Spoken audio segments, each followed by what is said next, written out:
자, 그러면 오늘 스티브 잡스 느낌으로 오신 네. 조보증권의 박병창 부장님 모시겠습니다. 어서 오세요. 예, 안녕하십니까? 네, 반갑습니다. 네. 아유, 이 검정 티셔츠가 잘 어울리십니다. 감사합니다. 아유, 박병창 부장님. 자, 우리 박 부장님 진짜 매일매일 네. 너무 네. 감사하고 이 박 부장님 시간이 좀 줄어드는 거에 대해서 우리 시청자분들이 굉장히 예민합니다. 왜 우리 박병창 부장님 맨날 제가 욕 먹잖아. 네, 그래서 미스터 마켓을 권순우 기자보다 먼저 해야 될 것 같아요. 박 부장님 시간 난 확보하라고 밀려서 그런 건데. 난립니다. 물론 제가 지금 이렇게 떠드는 시간도 욕 먹고 있습니다. 빨리 갑시다. 자, 그러면 어제 시장 마감부터 볼까요? 예, 미국 시장이 오랜만에 반등을 줬습니다. 12월 들어서 전반적으로 글로벌 시장이 좋지 않고요. 중앙권 시장만 좋았습니다. 우리 시장도 12월 1일 날 반등 주고 2일서부터 하루도 안 빠지고 계속 하락하고 있는 그런 상황이었는데 미국 시장도 비슷했습니다. 근데 미국 시장은 어제 반등을 줬습니다. 특별한 이슈가 없었고요. 직전 저점이었습니다. 단기적으로요. 일봉으로 봤을 때 직전의 저점에까지 왔었고요. 거기서 네. 반등을 줬습니다. 그래서 단기 낙폭이 있었던 종목들의 반등이 있었다라는 정도로 좀 보는 것 같습니다. 왜냐하면 특별한 이슈가 없기 때문에 그래요. 유가 좀 떨어졌고요. 그리고 국제 수익률 소폭 올라왔고 달러너스는 떨어졌고 지표의 큰 움직임은 없었습니다. 다만 이제 단기적으로 연속적으로 하락을 하면서 단기 낙폭이 있었던 종목들이 있었습니다. 길주들이 이제 그런 쪽에 있었는데요. 그렇게 올라오면서 나스닥이 상대적으로 강세를 보였습니다. 나스닥이 1.1% 올랐고요. 다운이 0.5%, S&P 500은 0.75% 상승을 했습니다. 애플이 1.2%, 아마존이 2%, 마이크론이 2.5%, 엔비디아가 6.5% 상승했습니다. 그러면서 필라델피아 반도체 지수가 2.6% 반등을 주었습니다. 지금 상승한 종목들을 보시면은 최근 들어서 좋지 않은 개별 이슈로 인해서 하락했던 종목들, 그런 종목들이 반등이 폭이 큰 것이고 그렇기 때문에 단기 하락에 의한 자율 반등이 아니냐라는 해석이 좀 나오고 있는 것입니다.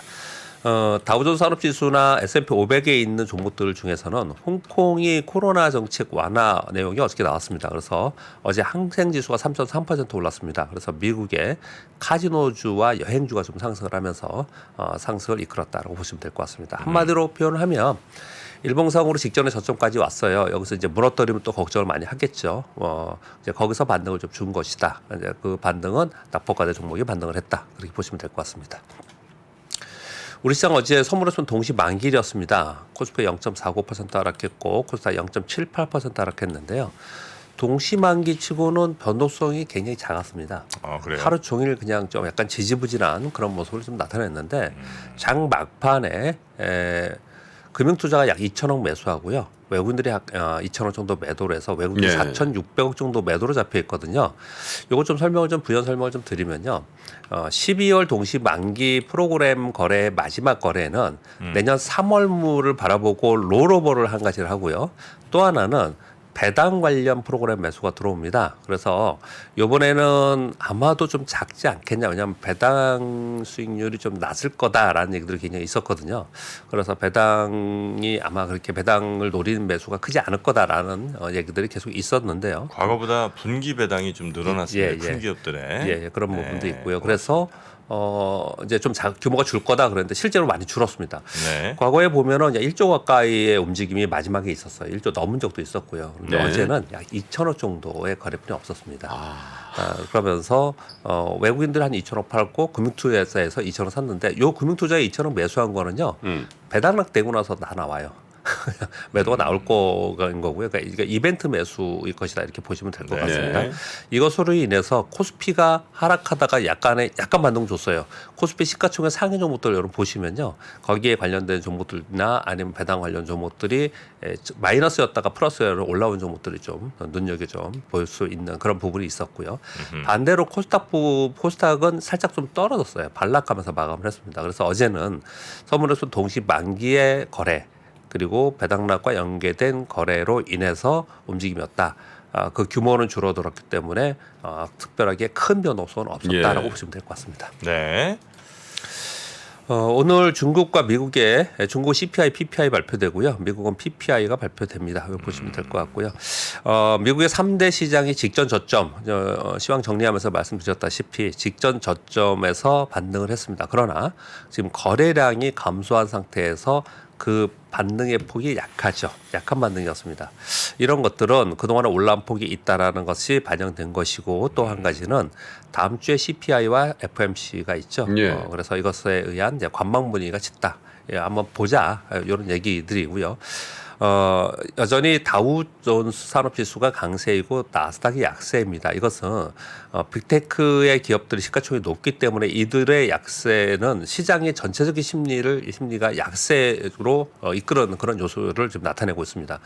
결국은 이런 것들이 반등을 해야지 시장 분위기가 좋아지는데 그것은 지금 고금리 상태를 유지 기간을 좀 길게 하겠다라는 연준의 지금 의사표시가 계속 있기 때문에 예. 상대적으로 성장주에 대해서는 아직은 아니다. 시기상조다 이런 얘기들이 계속 있는 상태이고 그렇기 때문에 큰 반등을 하지 못하고 있고 개별 이슈로만 움직인다라고 보시면 될 것 같습니다. 우리나라의 외국인 수급에 의해서 12월 2일부터 연속적으로 계속 하락하고 있다라고 표현을 제가 드리고 있는데요. 한 가지는 외국인들이 환율 연계 저가 매수에 일부 차익 실현이 있다라고 말씀드렸는데 그것은 점차로 줄어든다라고 말씀드렸습니다. 또 한 가지는 11월 31일 날 리밸런싱 관련된 1조의 순매수가 있었죠. 그 이후에 계속 매도가 있었고요. 그리고 어제 동시만기에 이벤트 수급이 있었습니다. 이것이 다 종료가 됐어요. 네. 그래서 이제 외국인들의 전체 거래는 아주 크게 움직이는 그런 부분은 좀 아니지 않을까 이렇게 볼 수 있겠습니다. 지금 우리나라 시장은 4주 연속 하락 조정을 보이고 있는 거고요. 12월 2일부터 지금까지 연속적으로 하락한 가운데 20주 이동 평균선인 2,375포인트가 20주 이동 평균선인데 여기까지 지금 와 있는 상태입니다. 그래서 어제 미국 시장도 반등을 했고 우리 시장도 이 부분까지 오면 단기적으로 계속 하락을 했기 때문에 반등 시도를 하는 그런 흐름이 좀 나타나지 않을까 그렇게 오늘 좀 보여지고요. 다음 주에는 CPI가 13일 날 발표되기 때문에 CPI에 연동하면서 시장이 움직이지 않을까라고 생각합니다.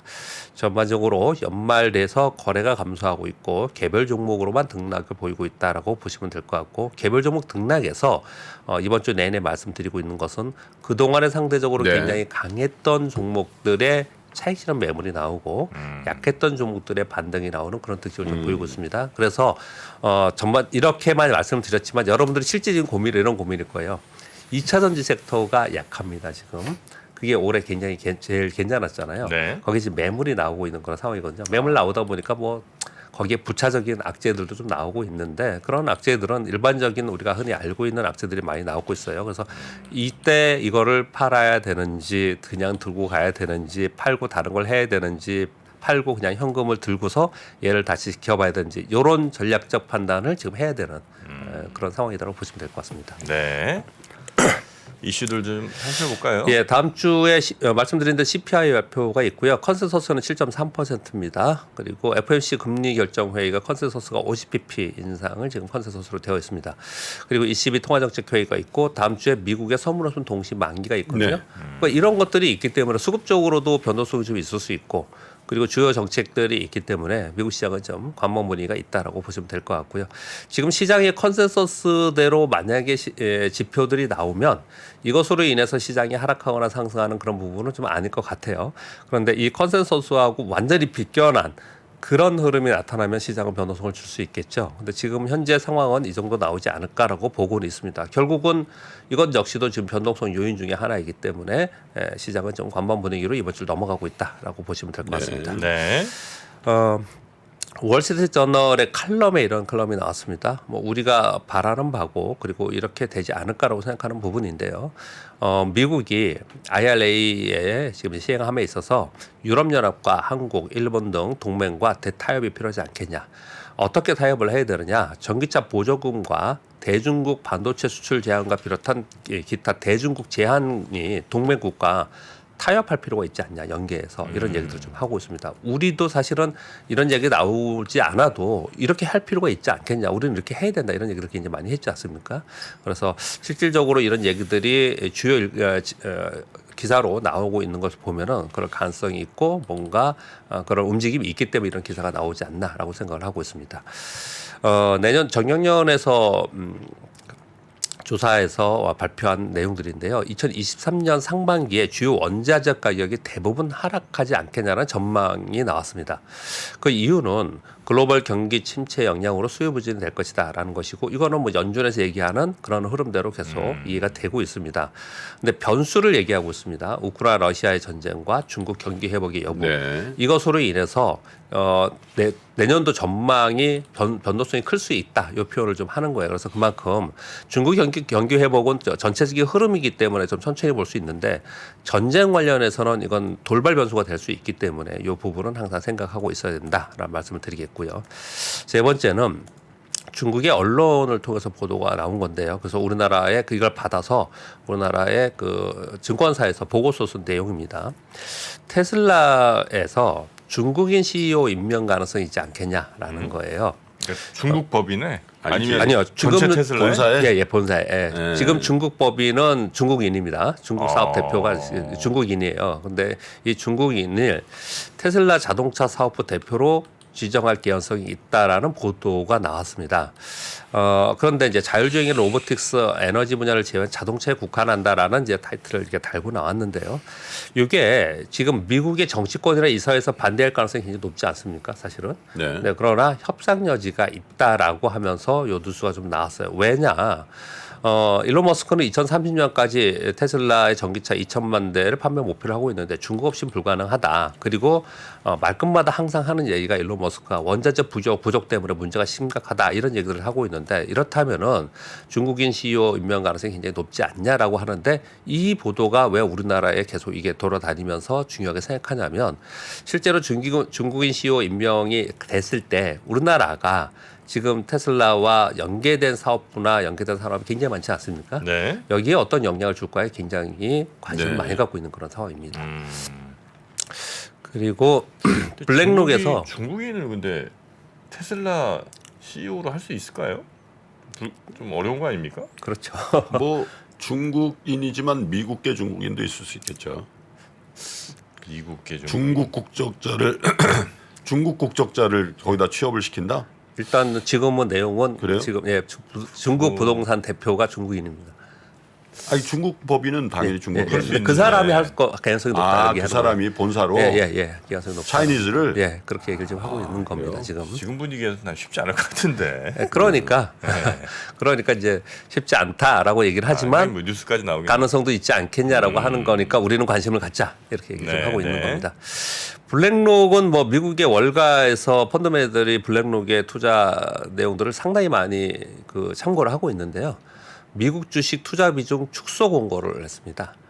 그래서 이게 월가에서 어제 반향이 좀 있었던 것 같습니다. 글로벌 자산 배분의 부문의 대표 리처드 뮤러라는 사람이 이런 얘기를 했는데 내용은 뭐 우리 흔히 다니 알고 있는 내용입니다. 미국의 경기 침체 위험이 주식시장의 가격에 충분히 반영되지 않았다라는 거예요. 근데 이거는 우리 다 알고 있습니다. 근데 그 두 번째, 세 번째 그 다음 타이틀 때문에 제가 가져왔는데요.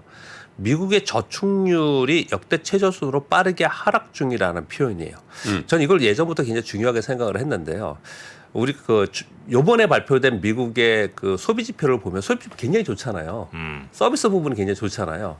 이거는 계속해서 그리고 고용 지표도 굉장히 좋았지 않습니까? 이거는 미국 국민들의 저축률이 높거나 주머니에 계속 돈들이 있었다라고 계속 얘기를 했었던 거거든요.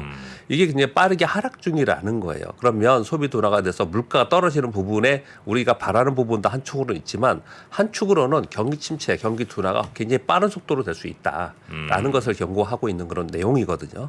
네, 그런 부분들을 우리가 지금 염두에 두면서 물가나 이런 부분들을 함께 봐야 된다는 것 때문에 이걸 내용을 가져온 거고요. 뭐 참고로 신흥국 주식은 하향이 아니고 중립으로 제시를 좀 했습니다. 네. 마지막 뉴스는 미국에 이어서 유럽연합이 자국 우선주의 정책을 본격화하고 있다. 전기차 보조금이나 탄소 중립 등의 정책이 제2의 IRA로 전체적으로 그 여타 국가의 영향을 많이 줄 수밖에 없다라는 내용들인데요. 그 어떤 거리냐면 써놨습니다. 제가 여기 핵심 원자재법, 탄소 국경 조정 제도, 기업 지속 가능 공급망 지침, 여기에 보조금 규제, 배터리 규제, 전자 디스플레이 규정, 이런 규정 이름이 이런 거거든요. 한마디로 표현하면 이런 겁니다. 환경이나 인권 가치를 포명하면서 역내 산업 경쟁력 강화를 추진하는 정책을 본격화하고 있다라는 거예요. 그러면 이걸 보면서 우리하고 좀 멀고 좀 이 내용이 굉장히 어렵고 어떻게 우리가 영향을 받는지 크게는 우리가 꼼꼼히는 모르잖아요. 다만 이건 알 수가 있겠죠. 자, 미국이 IRA 때문에 얼마나 올 하반기에 시끄러웠습니까? 근데 거기에 지금 유럽연합이 미국이 협상하면서 그러면은 야 우리도 하겠다 똑같이 너희들처럼 보조금 주고 이렇게 지금 계속 하고 있는 거고 탄소 규제 얘기하면서 알루미늄하고 철강 이런 데 관세 부과하겠다 이런 얘기를 계속 하고 있지 않습니까? 이런 것들이 계속 본격화되고 있다면 내년도에는 미국과 유럽, 중국 등의 자국 우선 산업의 정책이 화두가 될 가능성이 높겠죠. 그러면 아마도 저도 주식시장에 있으면서 오랫동안 있으면서 느끼는 바는 이 정책들이 계속 나오면은 정말 주식 투자하기가 어려워요. 어떤 산업에 어떤 기업에 투자를 하고 있는데 그 정책이 나오면 그것 때문에 피해이다 수혜이다 이러면서 굉장히 변동성이 심해집니다. 이것으로 인해서. 근데 내년에는 더 강화될 개연성이 있다라는 것이기 때문에 어떤 섹터나 기업의 투자를 선택을 할 때 이것이 이런 정책에 걸려 있는 것인지도 한 번쯤은 더 체크를 해야 되는 좀 약간 좀 더 어려워지는 그런 환경이 되지 않을까라고 생각합니다. 네. 여기까지 말씀드리겠습니다. 유럽도 네. 미국도 점점 일종의 뭐 블록화 비슷한 이런 것들 좀 아니 뭐 이건 굉장히 강한 경향성을 가지게 될 거예요. 네. 앞으로 계속 반세계화적인 그죠? 네. 그런 큰 시기에 진입한 것 같아요. 흐름이 바뀐 거죠. 네. 아까 그 빈살만하고 네. 그 뭐죠 시진핑하고 악수하는 장면이 있잖아요. 제가 푸틴이 옆에 쓸 수도 있다라고 말씀드린 게 바로 그 반세계화의 블록화, 미국 패권 일방의 어떤 그런 세계화. 네네. 미국이 그걸 안 한다고 하니까 저쪽에서 뭐 뭉칠 수밖에 없는 거죠. 그래서 뭐 약간 첨언을 한다면 기업이 굉장히 중요했는데 아마 내년을 비롯해서 향후에 네, 이 정치와 정책이 굉장히 중요한 그런 시기가 많이 된 것 같습니다. 네. 근데 중국, 러시아도 사실 사이는 원래 한참 안 좋은 나라 아니에요? 중국하고 사이 좋았던 나라가 별로 없어요. 베트남도 견원지간이지, 그죠? 몽골 가면 중국 엄청 싫어합니다. 예, 그렇죠. 한국 사람 보고 뭐라 그러냐면 내가 갔더니 혹시 차이니스냐고? 밤에 돌아다니지 말라는 거야. 왜냐면 네. 차이니스인지 이게 코리안인지 구분이 안 코리안이면 그래서 괜찮은데. 막 행패 부리면 I'm 코리안 그러라는 거야. I'm not Chinese. 티셔츠 있어요. I'm not Chinese. 그러니까 티셔츠. 그것도 있지. 인도랑 또 다구리 붙어가지고 지난번에. 인도 애들 또 그건 맨날 싸우고 있죠. 인도 군인들 또 중국 태국권한테 또 맞아가지고 그랬지. 러시아 우수리강이야 저기 뭐 강 주변에 그 영토 분쟁이 있지. 네? 사이 좋은 나라 없어요 중국하고. 자, 하여튼 아프리카 나라들 조금 그래도 괜찮지 않나요? 그게 아니라니까. 1대1로 했어. 네, 맞아요. 했더니 그 문화를 이해 못 해가지고 네. 건물 지어놓고 그걸 또 자기의 행패 부려가지고 자기 거라고. 안 좋아. 좋지 않아. 그러면 우리 박병창 부장님은 좀 저렴한 용어를 썼네 다구리라고. 네, 박병창 부장님은 여기 딱 적확한 표현 같아서 했는데 죄송합니다. 너무 저렴했네요. 아니 이거 다구리는 약간 좀 여럿이 하나 공부. 여럿이 했잖아 여럿이. 인도하고 거기하고. 한 명을 네. 정프로가 그 계룡공고 선배들한테 당한 게 다구리구나. 그렇죠. 이제 요거는 이제 다이다이로 가야죠. 네. 자, 우리 박병창 부장님 고생 많으셨고요. 네. 감사합니다. 다음 주 월요일에 또 뵙도록 하겠습니다. 네. 주말 잘 보내십시오. 또 뵙겠습니다. 고맙습니다. 안녕하세요. 저 김프로 김동환입니다. 올해도 많은 분들이 우리 청년들의 자립을 지원하기 위해서 3프로 다이어리를 구매해 주셨습니다. 그 따뜻한 마음에 저희가 보답하기 위해서 작은 성의를 준비했습니다. 다이어리를 구매해 주신 분들 중에 추첨을 통해서 김프로가 정말 소중하게 생각하는 그룹 NCT의 사인이 다 들어가 있는 앨범도 드리고요. 그리고 2프로와의 식사권, 정프로의 선글라스, 그리고 김효진 위원의 추천 도서 3권 등 다양한 선물을 추첨을 통해서 드릴 예정입니다. 여러 권 구매해 주시는 분들을 위해서 2024년도 다이어리에 여러분들의 이름을 조그맣게나마 새겨서 그 감사함을 기억하겠습니다. 이웃과 따뜻한 마음을 나누는 연말연시가 되길 기원하고요. 새해에도 큰 부자 되시기를 기원하겠습니다. 늘 감사드립니다.